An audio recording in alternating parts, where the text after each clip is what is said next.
किया गया है, जिन्हें गलत तौर पे कैद में डाला गया है, हम उनके पास आते और आके उनसे रहनुमाई लेते। बहुत जल्द हम फॉरवर्ड पोजीशन में खेलते नजर आएंगे।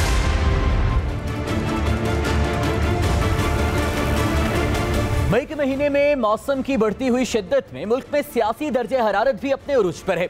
इस बात में कोई शक नहीं है कि वो पीटीआई जो आज से चंद महीने पहले बढ़ती हुई महंगाई, बिजली, पेट्रोल के बढ़ते निर्खों और पंजाब में गवर्नेंस के संगीन मसाइल पर अवाम में मकबूलियत खो रही थी, अब मुबैना अमरीकी साजिश और खुददार आजाद कौम का बयानिया अपने वोटर्स तक पहुंचाने में कामयाब हो रही है। पाकिस्तान तहरीक इंसाफ की अवामी राबता मुहिम ने ग्रास रूट लेवल पर अवाम को सियासी तौर पर मुतहर्रिक और पाकिस्तान तहरीक इंसाफ के बयानिए से हम आहंग करना शुरू कर दिया है।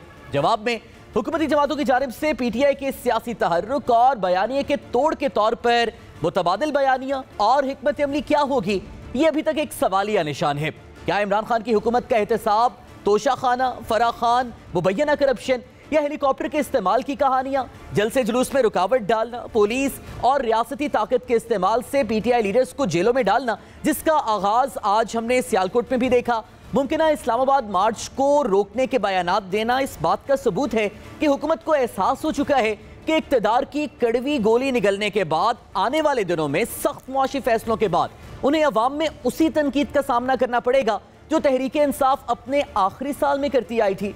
एहतसाब का मंतरा, इल्जामात की बारिश या गवर्नेंस और रिलीफ के फौरी इकदाम। हुकूमत के पास तहरीक इंसाफ की मकबूलियत का तोड़ है क्या, ये एक सवाल है। प्रोग्राम पाकिस्तान का सवाल में खुशामदीद, मैं हूं सादुल हसन। आज के प्रोग्राम के आगाज में इसी अहम इशू पर बात करेंगे, लेकिन सबसे पहले जरा हम बात करेंगे आज सियालकोट में पाकिस्तान तहरीक इंसाफ की जानिब से मैदान सजा लिया गया और आज सुबह से ही काफी हंगामा आराई और हंगामा खेज मनाजिर हमने सियालकोट पे देखे हैं। सबसे पहले पाकिस्तान तहरीक इंसाफ की जानिब से सियालकोट के सीटीए ग्राउंड को वेन्यू मुकर्रर किया गया था जलसे के लिए, और इजाजत ना मिलने पर पुलिस के साथ हाथापाई और गिरफ्तारियों के मनाजिर भी हमने देखे, जिसके बाद पीटीआई की जानिब से वेन्यू तब्दील करके अब सियालकोट का वीआईपी ग्राउंड रख दिया गया है। इस वक्त वहां पर सूरत हाल क्या है, कारकुनान की आमद का सिलसिला कहां तक पहुंचा है, इंतजामिया की जानिब से क्या मजीद कोई रुकावट डाली गई बकौल पीटीआई, इन तमाम तर मामलों पर बात करेंगे। नुमाइंदा हम न्यूज़ सखावत मुगल वहां पर जलसे के मकाम पर मौजूद हैं। सखावत, सबसे पहले बताइएगा कि अभी आप क्या मनाजिर देख रहे हैं वीआईपी ग्राउंड में? जी बिल्कुल, अब दिन भर तो शदीद गर्मी थी और सूरत हाल भी काफी गमगीर थी, लेकिन अब मौसम काफी ठंडा है और हम देख रहे हैं पंडाल जहाँ सजा है वहीं पर पंडाल को भर दिया गया है। कारकुनों की एक बहुत बड़ी जो तादाद है हम देख रहे हैं इस वक्त पंडाल में मौजूद है, जबकि एक जम्मे गफील जो है वो मुख्तलिफ शाहराहों पर वो भी इस वक्त पंडाल की तरफ आ रहा है, जिसकी फुटेज हमारे पास आ रही है। एक बड़ी तादाद यहाँ पर पहुंचने आ रही है और यहाँ पर ये बताया जा रहा है कि 1 लाख जो अफराद थे, इसकी जो तादाद जो फिगर इन्होंने दी थी उससे भी ये तजावज कर जाएगा, क्योंकि पहले एक पार्टी कारकुन बाहर निकल थे, अब उनका रद्द अमल भी आएगा, क्योंकि जिस तरह का इन्होंने आज ये साजिश के तहत जो है मसील के साथ इनको जोड़कर एक तासुर दिया कि यहाँ पर कुछ गलत कर रहे हैं, तो अब गिरफ्तारियां हुई। गिरफ्तारियों के बाद पार्टी कारकुनों को 5-6 घंटों के बाद जो है रिहा भी कर दिया गया है। लेकिन सूरत हाल इस वक्त ये है कि हम जहाँ जिस शाहरा पर देखते हैं एक बड़ा क्राउड जो है, जो पाकिस्तान तहरीक इंसाफ के कारकुन है वो हमें सड़कों पर नजर आ रहे हैं। बड़ी तादाद में यहाँ पर मुख्तलिफ कायदीन मुख्तलिफ शहरों से यहाँ पर पहुँच रहे हैं, काफिलों और टोलियों की शक्ल में पार्टी परचम इन्होंने हाथों में थामे हुए हैं। इम्पोर्टेड हुकूमत नामंजूर के नारे भी लगाए जा रहे हैं और इसके साथ साथ जो है उनका जो जोश है, जज्बा है वो दुगनी है। कुछ देर तक बताया जा रहा है कि तहरीक इंसाफ के चेयरमैन इमरान खान साहब। सखावत, पहले ये पीटीआई की जानिब से कहा गया था कि हम सीटीआई वेन्यू इसलिए सीटीआई ग्राउंड रख रहे हैं क्योंकि मुतबादिल और कोई जगह नहीं है, लेकिन अब हमने वीआईपी ग्राउंड में आपने देखा कि इंतजामात हो गए हैं और कारकुनान की बड़ी तादाद आ रही है। फर्क क्या है, सीटीआई ग्राउंड पहले क्यों रखा गया था पीटीआई की आदत की जानिब से? क्या जगह की वहां पर ज्यादा अवेलेबिलिटी है या फिर कोई और मामला थे?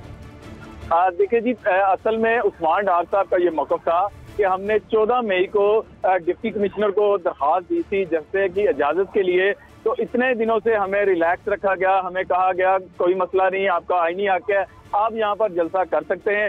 जब हमने जलसे की तैयारियां शुरू की, 3 रोज कबल हमने तैयारियां शुरू की थी और जब जलसे का वक्त आया तो उसी रात पुलिस की भारी नफरी के साथ जिली इंतजामिया ने यलगार की, लाठीचार्ज किया, आंसू शेल फेंके गए और जो कारकुन थे आज उस्मान डार समेत तो गिरफ्तार कर लिया गया। जहां तक वेन्यू की बात है कि वहां पर वो ये मजहबी इशू बनाया गया था कि वहां पर जो है मसीह बरादरी को जो है वो उसके ऊपर जो है वो अफसुर्दा है कि यहाँ पर एहतजाज ना किया, यहाँ पर जलसा ना किया जाए। लेकिन सूरत हाल इससे बरक्स थी, क्योंकि वहाँ पर इससे कबल भी मुख्तलिफ एक्टिविटीज, खासतौर पर स्पोर्ट्स की एक्टिविटीज देखी जाती हैं, खेली जाती हैं। वहाँ पर जो बास्केटबॉल है पिछले 50-60 साल से वहाँ पर खेला जा रहा है, क्रिकेट खेली जाती है। अच्छा, सखावत ये भी कहा जा रहा है कि इस जलसे, इस CTI ग्राउंड में माजी में पाकिस्तान मुस्लिम लीग नवाज की जानिब से भी जलसे हो चुके हैं। बताइएगा कि क्या ये वाकई जो मौक़िफ़ इख्तियार किया जा रहा है PTI की जानिब से, ये दुरुस्त है? PMLN पहले यहाँ पर जलसे कर चुकी है CTI ग्राउंड में? बिल्कुल, उस्मान डार की तरफ से ये मौक़िफ़ इख्तियार किया गया था कि 2013 में ख्वाजा आसिफ की जानिब से भी यहाँ पर जलसे का एहतमाम किया गया था, लेकिन अभी तक कोई शवाहिद जो है वो सामने नहीं आए। लेकिन ये एक बात तो बिल्कुल वाज़िह है जिस पर तौर और हम भी अक्सर जो है यहाँ पर देखते हैं कि यहाँ पर क्रिकेट खेली जाती है, स्पोर्ट्स एक्टिविटी होती हैं और मुस्लिम बरादरी का जो सालाना इवेंट होता है यहाँ पर वो भी कन्वेंशन होता है इनका, वो भी यहाँ पर होता है। लेकिन जहाँ तक गिरजाघर की घर है, गिरजाघर काफी 500 मीटर तकरीबन दूर है और वो एक बाउंड्री वॉल के अंदर है। तो ये जो दावा किया गया था कि ये उसका हिस्सा है, ऐसा नहीं है। ये 8 से 10 लोग इस प्रॉपर्टी के ऑनर हैं, जिसमें से एक इसाक नामी बंदा था जिसने हाई कोर्ट में रिट पिटीशन दायर की और उसने ये मौक़िफ़ इख्तियार किया कि ये मेरी जगह है और मुझसे इन्होंने इजाजत नहीं ली। लेकिन उसके बाद जो तहरीक इंसाफ के साथ मुस्लिम बरादरी के लोग थे वो भी इस जमीन के मालकान में से थे, उनकी तरफ से कोई एतराज सामने नहीं था आया। सुप्रीम कोर्ट ने डिप्टी कमिश्नर सियालकोट को ये डायरेक्शन दी थी कि आप इसके ऊपर फैसला करें, लेकिन डिप्टी कमिश्नर ने जलसे से एक रोज ही कबल कहा कि हम आपको इजाजत नहीं दे रहे। फिर उसी रात हमने देखा कि पूरा शहर जो है उमड़ आया था, क्योंकि उस्मान डार पिछले एक हफ्ते से भरपूर कैंपेन कर रहे थे जलसे की कामयाबी के लिए। अच्छा सखावत, अब जबकि VIP ग्राउंड में आप बता रहे हैं कि इंतजामात सारे मुकम्मल कर लिए गए हैं, कितने सीटिंग अरेंजमेंट की गई है कितने कारकुनान के लिए और कितने कारकुनान इस वक्त पहुंच चुके हैं, और क्या आमद का सिलसिला अभी भी जारी है कारकुनान की? जी, मैं जो खवातीन है, खवातीन के लिए खास तौर पर 10,000 कुर्सियां जो है वो लगाई गई हैं और जो मर्द हजरात हैं उनके लिए कुर्सियां नहीं लगाई गई, क्योंकि एक बड़ा क्राउड है। ये उस लेवल की ग्राउंड नहीं है जो PTI 12 पत्थर की ग्राउंड थी। तो इस वजह से जो यहाँ पर आने वाले कारकुन है, नौजवान है, मर्द हैं, बच्चे हैं, वो खड़ा होकर जलसा को देखेंगे।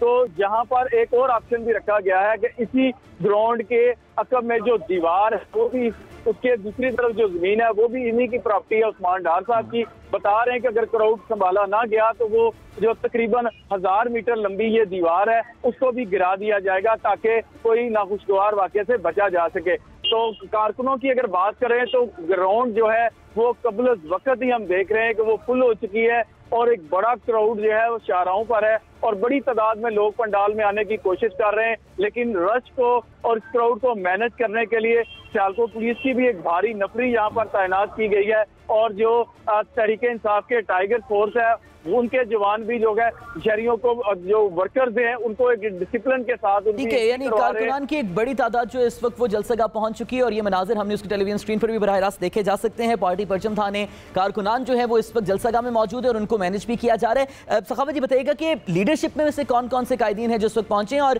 खान साहब की आमद कब तक मुतवक्के है?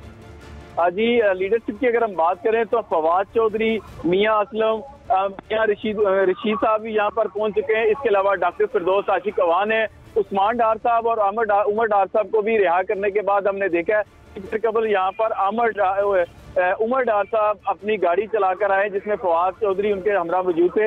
इसके अलावा जिली क़यादत और दीगर शहरों से भी जो